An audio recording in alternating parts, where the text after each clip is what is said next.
changing the world and the sweetest friends.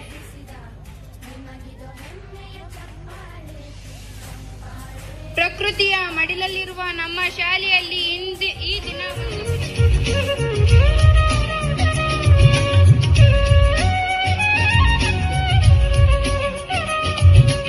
ನಮ್ಮಯ ಪ್ರೀತಿಯ ಚಪ್ಪಾಳೆ ದೇಶವಾಡಿದ ನಾಯಕರೇ ನಿಮಗಿದ ಗೌರವ ಚಪ್ಪಾಳೆ ನಾದದ ಸುಳೆಯನ್ನು ಹರಿಸಿರುವ ನಾಯಕರೇ ಇದು ಚಪ್ಪಾಳೆ ಧೈರ್ಯ ಶೌರ್ಯವ ಮೆರೆದಿರುವ ವೀರ ವನಿತೆಯರ ಚಪ್ಪಾಳೆ ಚಪ್ಪಾಳೆ ಚಪ್ಪಾಳೆ ಚಪ್ಪಾಳೆ ಚಪ್ಪಾಳೆ ಚಪ್ಪಾಳೆ ಚಪ್ಪಾಳೆ ಚಪ್ಪಾಳೆ ಕೀರ್ತನೆ ವಚನವ ಬೋಧಿಸಿದ ನುಡಿವರೇಂಜರ ಚಪ್ಪಾಳೆ ಕ್ರೀಡಾಲೋಕದ ಸಾರಥರೆ ನಮಗಿದ ಸ್ಫೂರ್ತಿಯ ಚಪ್ಪಾಳೆ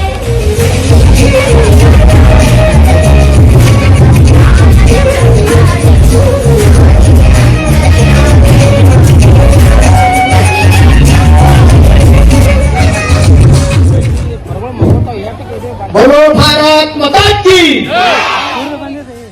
ಆತ್ಮೀಯರೇ, ಇಂದು ಕಲಬುರಗಿ ಜಿಲ್ಲೆಯ ಕಲಬುರಗಿ ತಾಲೂಕಿನ ಸಹ್ಯ ಚುಂಚೋಳಿಯಲ್ಲಿ ಚಂದ್ರಶೇಖರ್ ಪಾಟೀಲ್ ರೇವು ಪ್ರಾಥಮಿಕ ಮತ್ತು ಪ್ರೌಢ ಶಾಲೆಯ ಶಾಲಾ ವಾರ್ಷಿಕೋತ್ಸವದ ಅಂಗವಾಗಿ ಈ ಕಾರ್ಯಕ್ರಮಕ್ಕೆ ಆಗಮಿಸಿ ವೇದಿಕೆ ಮೇಲೆ ಆಸೀನರಾಗಿರ್ತಕ್ಕಂಥ ಎಲ್ಲ ಗಣ್ಯಮಾನ್ಯರೇ ಹಾಗೂ ಊರಿನ ಎಲ್ಲ ತಾಯಿಂದರೇ, ಅಕ್ಕ ತಂಗಿಯರೇ ಹಾಗೂ ಮುದ್ದು ಮಕ್ಕಳೇ, ಇವತ್ತು ನಾವು ಸಣ್ಣ ಸಣ್ಣ ಮಕ್ಕಳು ಮಾತಾಡುವಾಗ ಏನ್ ಕಂಡು ಬಂತಂತಂದ್ರ ಈ ದೇಶದ ವಿದ್ಯೆ ವಿಶ್ವದ ಜ್ಯೋತಿ ಅಂತಕ್ಕಂಥ ಮಾತನ್ನ ನಮಗೆ ಕಂಡು ಬಂತು.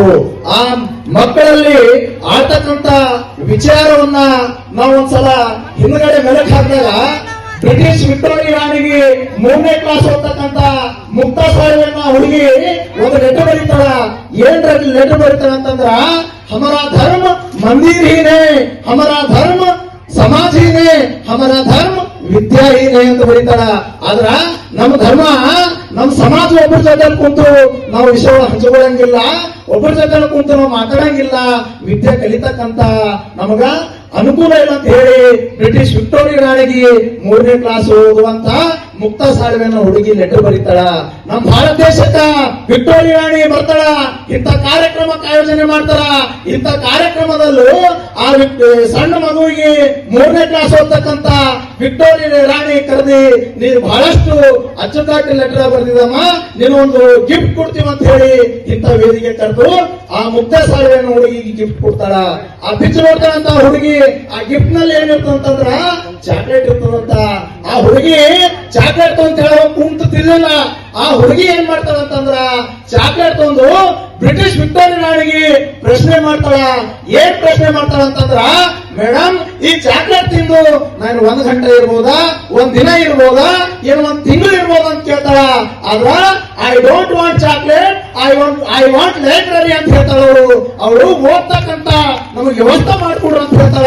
ಯಾಕಂತಂದ್ರ ಇವತ್ತೆಲ್ಲ ಮಕ್ಕಳು ನಾವು ನೋಡಿದಾಗ ಏನ್ ಸಣ್ಣ ಸಣ್ಣ ಬುದ್ಧಿ ಇರ್ತಕ್ಕಂತ ಮಕ್ಕಳು ಇವತ್ತು ದೊಡ್ಡ ದೊಡ್ಡ ಸೈಂಟಿಸ್ಟ್ ಆಗ್ತಕ್ಕಂತ ವಿಚಾರಗಳು ತಲೆಗೆ ಇಟ್ಕೊಂಡಾರ.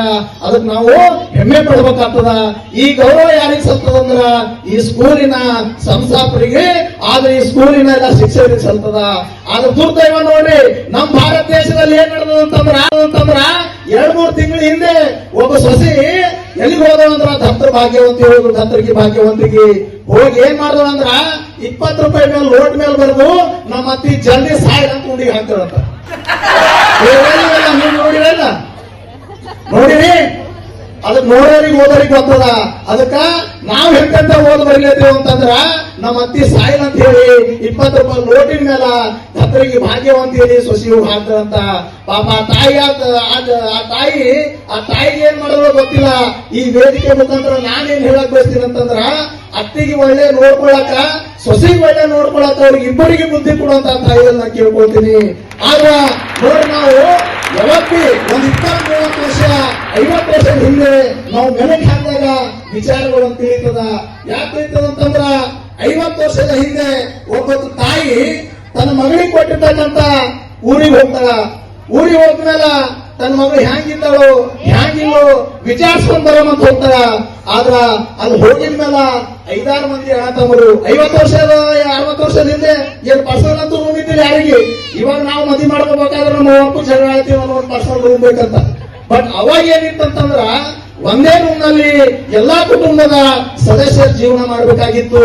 ತಾಯಿ ಹೋಗ್ತಾಳ, ತನ್ನ ಮಗಳಿಗೆ ಕೇಳ್ತಾಳ, ಏನಮ್ಮ ಹ್ಯಾಂಗಿದ್ದಿ ಆರಾಮಿದ್ದೇನ ಅಂತ ಕೇಳಿದಾಗ ಆ ಮಗು ಹೇಳ್ತದ, ತಾಯಿ ಕೊಟ್ಟಿರ್ತಕ್ಕಂಥ ತನ್ನ ಮಗಳು ಹೇಳ್ತಾಳ, ಎಲ್ಲಾ ಮನೆಯವ್ರ ನೆಗೆದೇರ ಗಂಡದೇರ ನಮ್ಮ ಮೈದಿದೇರ ಹ್ಯಾಂಗ್ ನಾವು ಉತ್ತರ ಕೊಡ್ಬೇಕಂತಂದ್ರ ಹಾಡದ ಮುಖಾಂತರ ಉತ್ತರ ಕೊಡ್ತಾಳಕಿ.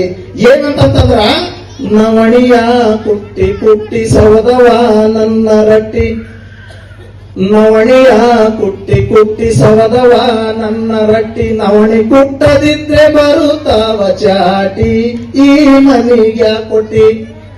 ಬೆಳಗ್ಗೆ ಜಲ್ದಿ ಏಳಬೇಕ ಹೆಂಡ ಬುಟ್ಟಿ ಹೊರಬೇಕ, ಬೆಳಗ್ಗೆ ಜಲ್ದಿ ಏಳಬೇಕ ಹೆಂಡ ಬುಟ್ಟಿ ಹೊರಬೇಕ, ಹೆಂಡ ಬುಟ್ಟಿ ಹೊರದಿದ್ರೆ ಬರುತ್ತಾವ ಬೈಗುಳ, ಈ ಮನಿಗೆ ಕೊಟ್ಟಿ. ಅವಳ ತಾಯಿಗೆ ಹಾಡದ ಮುಖಾಂತರ ಸಾರಾಂಶದಿಂದ ಹಾಡದ ಮುಖಾಂತರ ತನ್ನ ತಾಯಿ ಕಷ್ಟಗಳನ್ನು ತೋರ್ಕೊಡ್ತಾಳ. ಇವತ್ತಿನ ದಿನ ಬಂದಾಗ ಏನಾಗಿದೆ, ಗಾಂಡ ಬೈದು ಹೊಡೆದನಾದ್ರೂ ಹಲೋ ಮಮ್ಮಿ ಬರ್ತೇ ಇಲ್ಲ, ಇಲ್ಲಾಂದ್ರೆ ನಾ ಏನಾರ ಮಾಡ್ಕೊಂಡು ಸಾಥ್ ಹೋಗ್ತೀನಿ ನೋಡು ಅಂದ್ರೆ ಅವ್ರು ಬಾಕಿ ಮಾಡ್ಕೊಂಡು ಹುಂಡ ಕೊಟ್ಟಿ ಏನೇನೋ ಕೊಟ್ಟಿ ಮದಿ ಮಾಡ್ಕೊಟ್ಟಿರ್ತಾರ. ದುಡ್ದು ಓಡ್ಕೊಂಡು ಬಂದು ಬುದ್ಧಿ ಹೇಳದಂಗ ಅಕ್ಕಿ ಕರ್ಕೊಂಡು ಹೋಗ್ತಾರ. ಅದಕ್ಕೆ ನಮ್ಮ ತಾಯಿದೇರಿಗೆ ನಮ್ಮ ಅಣ್ಣ ತಮ್ಮದೇರಿಗೆ ಎಲ್ಲರಿಗೆ ನಾನು ಹೇಳೋದು ಒಂದೇ, ಅವ್ರಿಗೆ ಧೈರ್ಯ ತುಂಬತಕ್ಕಂತ ಕೆಲಸ ಮಾಡ್ರಿ. ಯಾಕಂತಂದ್ರ ಈ ಸಮಾಜದಲ್ಲಿ ಬಹಳಷ್ಟು ನಡೀಲತ್ತವ. ಈ ನಮ್ಮ ಮಕ್ಕಳಿಗೆ ಹ್ಯಾಂಗದಂತಂದ್ರೆ ನಾವ್ ಏನ್ ಬೋಧನೆ ತುಂಬ್ತೀವಿ ಆ ಬೋಧನೆಗಳನ್ನ ಮಕ್ಕಳು ತುಂಬಿಕೊಳ್ಳಕ ರೆಡಿಯಾರ. ಆ ಸಣ್ಣ ಮಕ್ಕಳ ಮೈಂಡ್ ಹೆಂಗಿರ್ತದಂದ್ರ ಒಂದು ಖಾಲಿ ಕೊಡ ಇದ್ದಂಗಿರ್ತದ. ಆ ಮಕ್ಕಳ ಮೈಂಡ್ ಅಲ್ಲಿ ನಾವ್ ಏನೇ ತುಂಬ್ತೀವಿ ಅದು ಮಾತ್ರ ತುಂಬಿಕೊಳ್ತಾರ. ಯಾಕಂತಂದ್ರ ನಾ ಮೊನ್ನೆ ಬರುವಾಗ ಒಬ್ಬ ಹುಡುಗ ಬಹಳ ಸ್ಟೈಲ್ ಮಾಡಿ ಒಂದ್ ಕಡೆ ಬೋಳ್ಸಿದ, ಒಂದ್ ಕಡೆ ಕೂದಲು ಬಿಟ್ಟಿದ. ಏನಪ್ಪ ನಿನ್ನ ಹೆಸರು ಅಂತ ಕೇಳ್ದ, ಸಂದೀಪ್ ಸರ್ ಅಂತ ಹೆಸರು ಹೇಳ್ದ. ಏನ್ ಓದ್ತೀನಿ ಅಂತ ಕೇಳ್ದ, ನಾ ಡಿಪ್ಲೊಮಾ ಇದ್ದೀನಿ ಸರ್ ಅಂತಂದ. ಏನ್ ಮಾಡ್ತಪ್ಪ ನಿಮ್ ತಾಯಿ ತಂದೆ ಏನ್ ಮಾಡ್ತಾರಂತ ಕೇಳ್ದ, ನಾನು ಕೂಲಿ ಮಾಡ್ತಾರ ಸರ್ ಅಂತ ಹೇಳ್ದವ. ಮತ್ತೆ ಈ ಸ್ಟೈಲಿಗೆ ಏನಂತಾರ ಅಂತ ಕೇಳ್ದ, ಇದು ಹ್ಯಾಬೂಲಿ ಸ್ಟೈಲ್ ಆದ್ರಿ ಸರ್ ಅಂದವ. ಹ್ಯಾಬೂಲಿ ಸ್ಟೈಲ್ ಅದ ಅಂತ ಹೇಳ್ದವ. ಇದಕ್ಕೆ ಕೊಟ್ಟಿದ್ದು ಎಷ್ಟಪ್ಪ ನೀವು ದುಡ್ಡು ಅಂತ ಕೇಳ್ದೆ ನಾನು. ಸರ್ ನಾ 1200 ರೂಪಾಯಿ ಕೊಟ್ಟಿನ್ರಿ ಅಂತಂದ. ಇದು ಯಾವ ಸ್ಟೈಲ್ ಅದ ಅಂತಂದ್ರೆ ಇದು ಸುದೀಪ್ ಸರ್ ಸ್ಟೈಲ್ ಆದ್ರಿ ಅಂತ ಹೇಳ್ದ. ಅದಕ್ಕೆ ನಾ ಆ ಮಾತು ಹೇಳ್ದ ನಾನು, ಸುದೀಪ್ ಸರ್ ಒಂದು ಫಿಲಂ ಮಾಡ್ಬೇಕಾದ್ರೆ 16-18 ಲಕ್ಷ ರೂಪಾಯಿ ತೋತಂತಮ್ಮ, ನೀ 1200 ರೂಪಾಯಿ ಕಟ್ಟಿ ಕೊಟ್ಟು ಮಾಡ್ಕೊಂಡಿರಲ್ಲ, ನೀನು ಸ್ವಂತ ದುಡ್ಡಲ್ಲಿ ಮಾಡ್ಕೋ. ಬಟ್ ದುಡ್ಡು ಗಳಿಸ್ಬೇಕಾದ್ರೆ ತಾಯಿ ತಂದಿ 3-4 ದಿನ ಮಾಡ್ಬೇಕಾಗ್ತದ, ಹಾಗೆಲ್ಲ ಮಾಡಕ್ ಹೋಗ್ಬೇಡ ಅಂತ ಹೇಳಿದಾಗ ಏನ್ ಸರ್ ನಾ ಈ ರೀತಿ ಇನ್ ಮುಂದೆ ಮಾಡಲ್ಲ ಅಂತಂದ.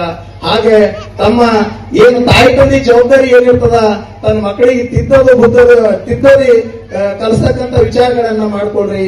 ಯಾಕಂತಂದ್ರೆ ಇನ್ನ ಹಲವಾರು ವಿಷಯಗಳು ನಾ ಮಾತಾಡ್ಬೇಕಿತ್ತು. ಆದ್ರ ಇಲ್ಲೆಲ್ಲ ಪ್ರತಿಯೊಬ್ಬರು ತಾಯಿಗಳು ಇವತ್ತು ಧಾರಾವಾಹಿ ನೋಡೋದ್ ಬಿಟ್ಟು ನೀವು ಕುಂತೀರಂದ್ರೆ ನಿಮ್ಮ ಮಕ್ಕಳು ಪುಣ್ಯ ನೋಡಕ್ಕೆ ಕುಂತು ಬಿಟ್ರಿ ನೀವು ಹೌದಲ್ಲ. ಅದಕ್ಕಾಗಿ ನಾನು ಸಮಯ ಕೂಡ ತೆಗೆದು ಮಕ್ಕಳಿಗೆ ಪುಣ್ಯ ಸಲ ಇಡ್ಬೇಕಾಗ್ತದ ನಾವು. ಯಾಕೆ ಇಡ್ಬೇಕಾಗ್ತದ ನಾವು? ಯಾಕಂತಂದ್ರ ಸಣ್ಣ ಮಕ್ಕಳು ಕುಡಿಲತ್ತವ ಅಂತಂದ್ರೆ ಅವ್ರು ಆಚರಿಸೋದಕ್ಕೆ ಕಳಿಸ್ತಿದ್ರು. ನಮ್ಮ ಮಗಳ ಕ್ಯಾನ್ಸರ್ ಹೇಳಿ ಬರಬೇಕೇವು ಅಂತ ಕಳಿಸ್ತಿರಲ್ಲಮ್ಮ. ಹಾಗೆ ಎಲ್ಲರೂ ಬಂದಿರ್ತಾರ. ನಾವು ಕೂಡ ಅದು ಅರ್ಥ ಮಾಡ್ಕೊಂಡು ನಮ್ಮಷ್ಟು ನಾವೇ ಮಾತಾಡ್ಕೊತ ಹೋದ್ರ ನಡೆಯಲ್ಲ. ಮತ್ತೆ ನೆಕ್ಸ್ಟ್ ಯಾವಾಗಾದ್ರೂ ನಮ್ಮ ಅನಿಲ್ ಕುಮಾರ್ ಡಂಗೆ ಸರ್ ಕರೆದ್ರಂದ್ರ ಮತ್ತೊಂದ್ಸಲ ಬಂದು ಮತ್ತೊಂದ್ಸಲ ಮಾತಾಡ್ತೀನಿ. ನನಗೆ ಇಲ್ಲಿವರೆಗೆ ಕರೆಸಿ ಮಾತಾಡಕ್ಕೆ ಅನುಮತಿ ಮಾಡಿಕೊಟ್ಟಿರ್ತಕ್ಕಂಥ ತಮ್ಮೆಲ್ಲರಿಗೆ ಮತ್ತೊಮ್ಮೆ ಮಗದೊಮ್ಮೆ ನಮಸ್ಕರಿಸುತ್ತಾ ನನ್ನ ಮಾತಿಗೆ ವಿರಾಮ ಮಾಡ್ತೀನಿ. ಎಲ್ಲರಿಗೂ ಜಯ ಶ್ರೀರಾಮ ಶರಣಾರ್ಥಿ. ಧನ್ಯವಾದಗಳು ದೇವೇಗೌಡ ಅಧ್ಯಕ್ಷರಿಗೆ.